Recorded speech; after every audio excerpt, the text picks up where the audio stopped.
Poukoumel FM, dans un instant, le journal.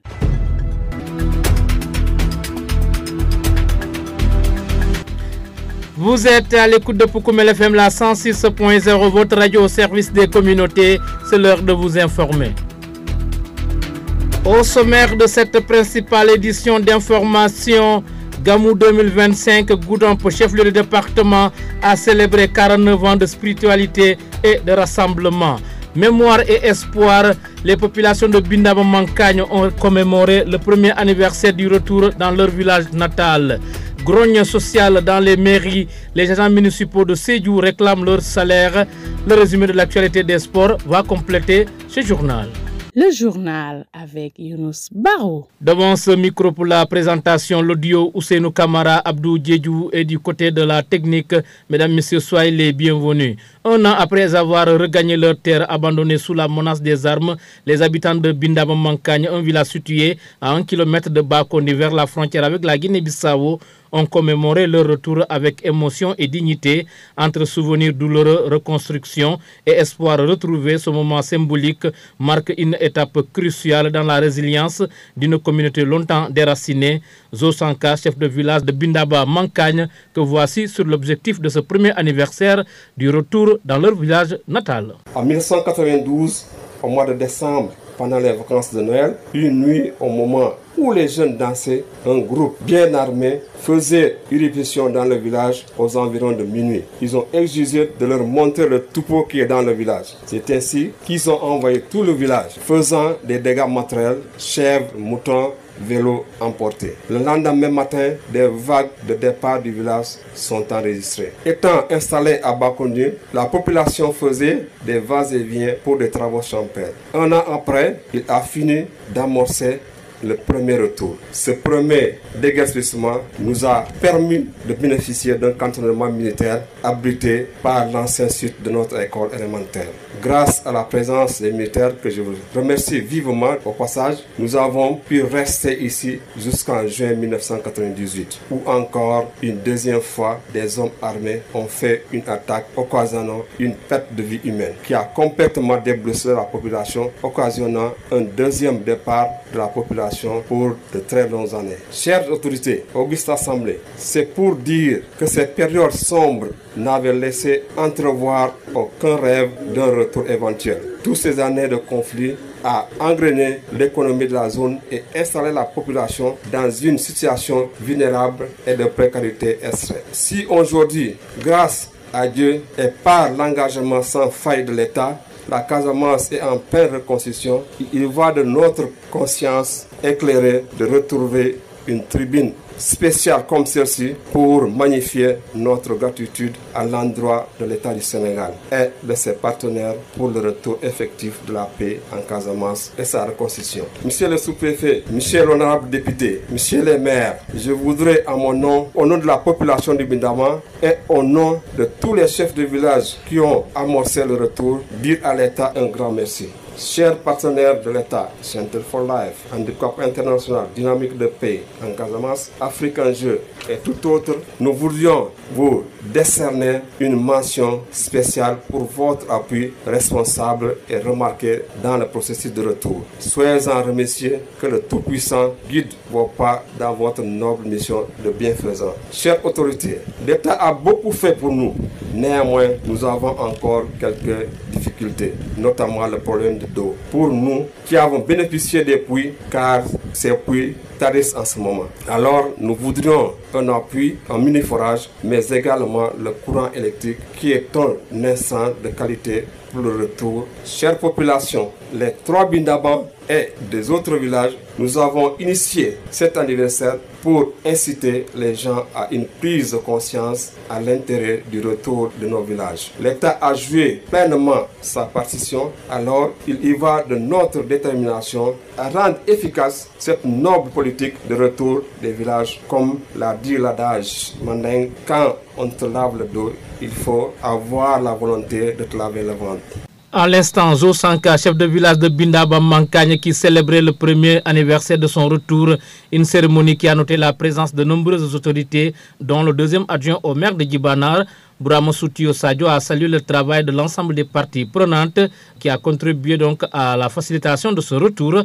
Nous l'écoutons. Je remercie vraiment ici le président de la République, le Premier ministre et tout le gouvernement de notre pays. L'initiative est vraiment belle de se retrouver, de partager, discuter ensemble pour le retour des villages déplacés. Je remercie les partenaires avec qui on a travaillé. Secteur for Life, Africa Jeux, Dynamique de la paix, etc., etc.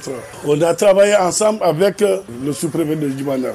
Et vous savez que c'était difficile. Et je dis vraiment merci aux gens de Bindaba. Moi, ce que je demande à la population de tous ces villages, on ne peut pas voyager sans retour. Tous les gens qui ont voyagé, ils n'ont qu'à avoir l'expertise de comprendre que je suis de Bindaba, je suis de tel village, de faire retour.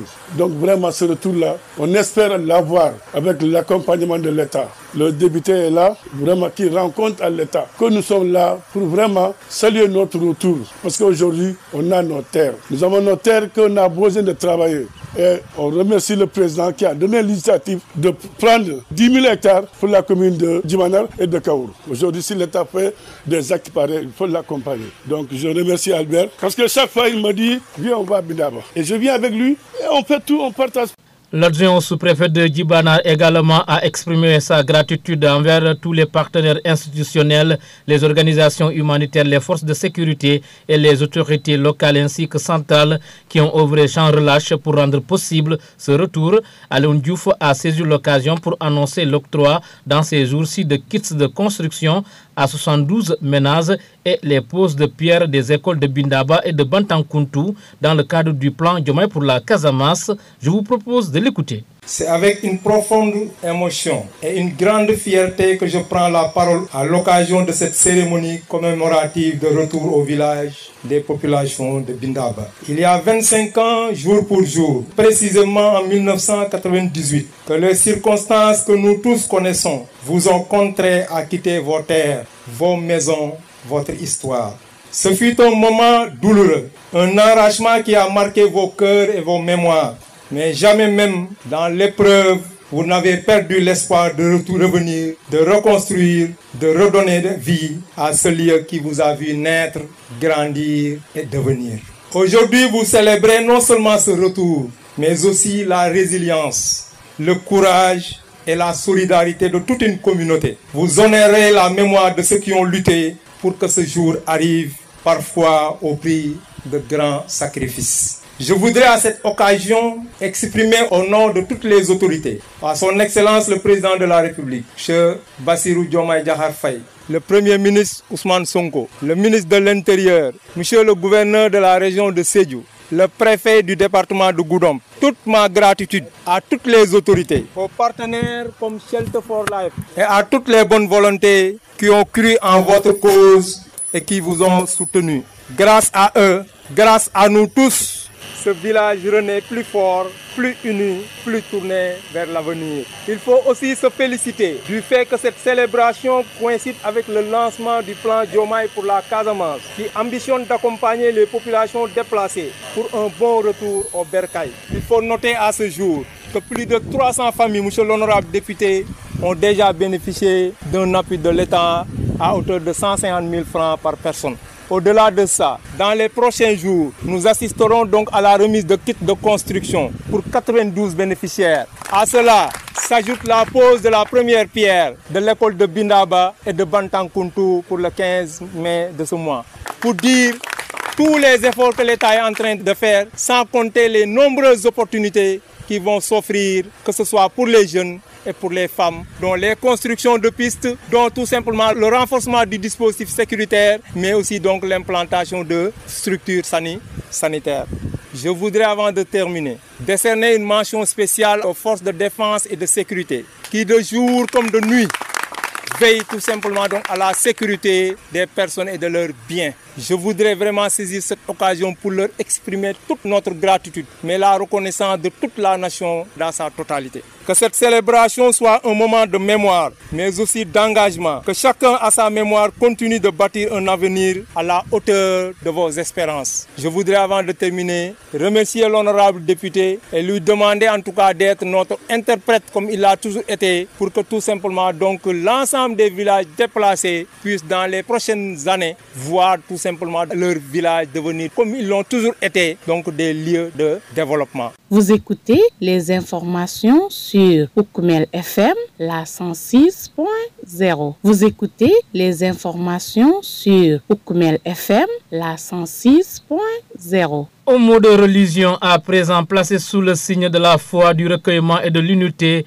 la 49e édition du Gamou annuel de Goudomp, chef-lieu de département, a rassemblé fidèles autorités religieuses et représentants de l'État autour d'une cérémonie officielle, au moment fort de spiritualité et de transmission de valeurs islamiques, marquant près d'un demi-siècle de dévotion continue, chose que magnifie le ministre de la fonction publique et de la réforme du service public Olivier Boukal, en a profité pour témoigner l'engagement du chef de l'État et de son gouvernement pour poursuivre les chantiers de modernisation des cités religieuses du Sénégal. Nous l'écoutons. Depuis 49 ans, les femmes et les hommes de notre localité ont œuvré avec engagement et détermination à la pérennisation de cet événement. Chers Goudompois et Goudompoises, le Gamou, au-delà d'être un moment de prière, de recueillement et de partage qui nous rappelle les enseignements du prophète Mohammed, paix et salut sur lui, est une précieuse occasion pour les filles et les filles de Goudomp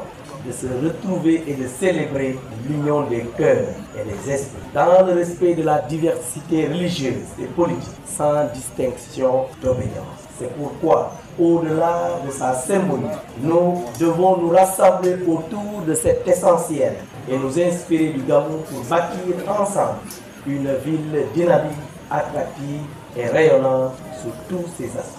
Je tiens à remercier et à encourager vivement le comité d'organisation qui a ménagé un effort pour la réussite de cette 49e édition.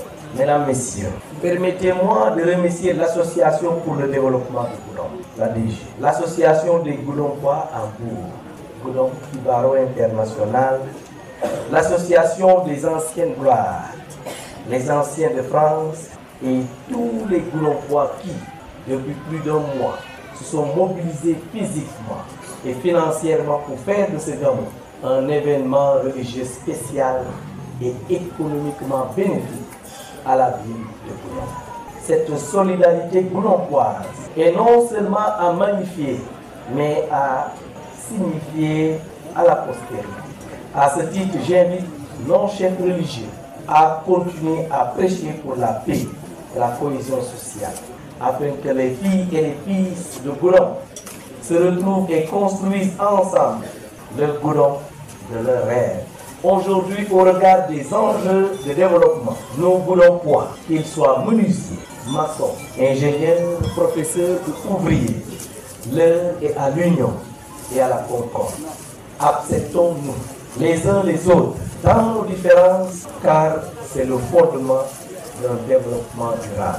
Mesdames, Messieurs les chefs coutumiers et religieux, sous la vision éclairée de son Excellence Bassirou Diomaye Diakhar Faye, le président de la République du Sénégal, et suivant les instructions de Monsieur le Premier ministre Ousmane Sonko, le gouvernement du Sénégal s'est engagé à poursuivre le programme de modernisation des cités religieuses. Le président de la République a réaffirmé dernièrement la volonté d'élever la direction des affaires religieuses et de l'insertion des diplômes en langue arabe en rang de délégation des affaires et des cultes, afin de bien institutionnaliser les relations entre l'État et la religion. Ces mesures visent à préserver l'exception sénégalaise et à garantir la régulation sociale. La région de Sédhiou occupe une place de choix dans ce programme. Et nous avons des cités religieuses qui méritent d'être valorisées. Et je suis convaincu que ce projet apportera un nouvel élan à nos communautés religieuses. C'était l'un des aspects de ce journal annoncé dans les titres. Privés de leur dû, les agents municipaux de Sédhiou ont exprimé leur colère face au retard répété dans le paiement de leur salaire et la situation de leur carrière. En rassemblement ce mardi en arborant des brassards rouges, ces derniers menacent de paralyser les services publics dans les mairies si leurs revendications restent sans suite. Sira Traoré, Madame Diop, la secrétaire générale des agents municipaux de Sédhiou, leur porte-parole du jour que nous écoutons. Vous avez vu le rouge, comme on dit, c'est le danger, donc c'est le signalement parce qu'on a beaucoup de problèmes au sein de la mairie, notamment les conditions de travail. On voit que les agents ne sont pas mis dans de bonnes conditions de travail. On voit que les droits principaux et obligatoires des agents, comme par exemple la prise en charge médicale, l'IPM, les agents de la mairie de Sédhiou n'en bénéficient pas. Nos rappels, qui sont des rappels automatiques, parce qu'il y a deux types de rappels. Rappel par grade qui se fait par sélection avec une commission qu'on installe, dont le responsable du personnel, le représentant du personnel doit en faire partie. Ce que je n'ai pas vu qui a été mis en place, on ne parle pas de ces rappels, mais on parle des rappels automatiques par indice. Donc tout travailleur dans le code du travail, chaque 2 ans ou chaque 3 ans, selon le corps dans lequel tu es, tu dois avancer. Mais nous, ça fait 10 ans. De 2014 à nos jours, la mairie nous doit ces rappels et d'autres même sont allés en retraite. La mairie les doit de l'argent, ces rappels sont là. D'autres sont décédés, ces rappels sont là. Bien sûr, on est entré en contact avec l'autorité principale, dont le secrétaire municipal, le responsable du personnel, notre chef direct et notre interlocuteur direct. Donc ça fait plusieurs années qu'on a essayé de négocier, qu'on a essayé de parler, qu'on a essayé de voir quelles sont les voies et moyens pour régler ça à l'amiable, mais en vain. C'est pour cela, je pense que les gens vont nous comprendre. On ne fait pas ça contre quelqu'un, on ne fait pas ça pour salir quelqu'un, mais on le fait pour nos droits. Parce que la patience a des limites. Vraiment, celui qui patiente 10 ans, il a beaucoup patienté. Et maintenant, on ne peut plus patienter. Il est temps parce que ça, c'est des dettes qu'on doit payer. Et il y a bientôt la revalorisation dont le circulaire va sortir. S'il s'ajoute à ça, je pense que la mairie ne sera pas en mesure de les payer. Donc c'est pourquoi on anticipe sur ça avant que la revalorisation qu'on dit qui va venir incessamment au plus tard le 31 mai. Donc on veut qu'on nous paye d'abord nos rappels, que moi-même j'ai fait l'effort d'aller jusqu'à Dakar avec notre SG général, donc Moussa Sissoko, de le calculer. Parce qu'on avait dit qu'il nous avait dit qu'il n'avait pas le temps de faire les calculs. Bien vrai que c'est lui qui devait le faire. Donc pour faciliter les choses, en tant que responsable, j'ai pris mes propres moyens. Je suis allé à Dakar, on a calculé ça et on l'a donné. Depuis lors, pas de dialogue, rien de tout. Donc nous, on suppose qu'on ne nous considère pas. Et quand on ne nous considère pas, nous, on connaît nos droits et on va le revendiquer à qui de droit et devant qui de droit. La lutte vient que de démarrer aujourd'hui. Parce que comme j'ai dit, ça fait 10 ans, on ne va plus patienter 1 mois de plus. On a commencé aujourd'hui par un sitting. On va déposer après un préavis de grève pour 1 mois. Si d'ici 1 mois, si rien n'est fait, on pourra déclencher une grève illimitée. Nous sommes 26 agents, peut-être 6 seulement qui ne sont pas considérés par les rappels, mais tout le reste sont considérés. À Bindaba Mankagne, vous nous écoutez sur la 106.0. Dans un instant, nous parlons de sport. Poukoumel FM, le journal des sports.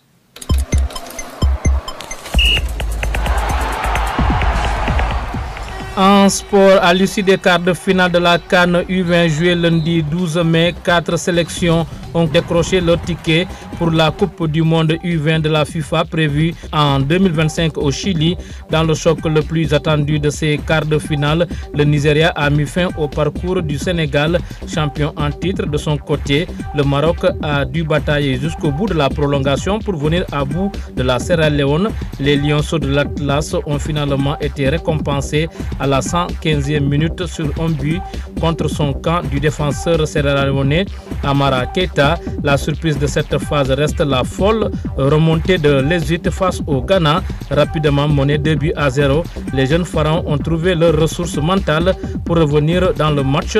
Le but égalisateur inscrit au bout du temps additionnel a renversé l'ambiance au stade, porté par une ferveur. Ensuite, remporté la science des tirs au but 5 contre 4, décrochant une qualification Enfin, l'Afrique du Sud a validé son ticket après une bataille acharnée contre la RDC. À l'issue de ces quarts de finale, le dernier carré d'as de la CAN U20 propose un tableau inédit sans les cadors habituels comme le Sénégal ou le Ghana. Le Nigeria, le Maroc, l'Égypte et l'Afrique du Sud porteront désormais les espoirs de l'Afrique lors du Mondial 2025. Le Sénégal a brillé de mille feux lors des 9e championnats d'Afrique de Kung Fu organisés au Caire du 1er au 6 mai dernier avec une impressionnante moisson de 27 médailles récoltées par ces deux équipes engagées en Sanda, combat et en Taoli, démonstration technique. La tanière a légitimement gagné sa place pour les 17e championnats du monde prévus cet été à Brasilia, même si cette compétition ne figure pas encore dans le programme budgétaire officiel. C'est l'essentiel à retenir pour cette passe des sports qui referme ce journal. Le rappel des titres.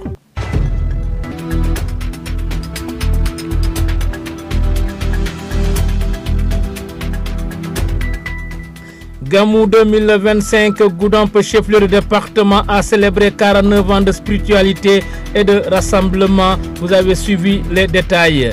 Mémoire et espoir, les populations de Binama-Mancagne ont commémoré le premier anniversaire du retour dans leur village natal. Vous avez également suivi les détails. Grogne social dans les mairies, les agents municipaux de Sédhiou réclament leur salaire.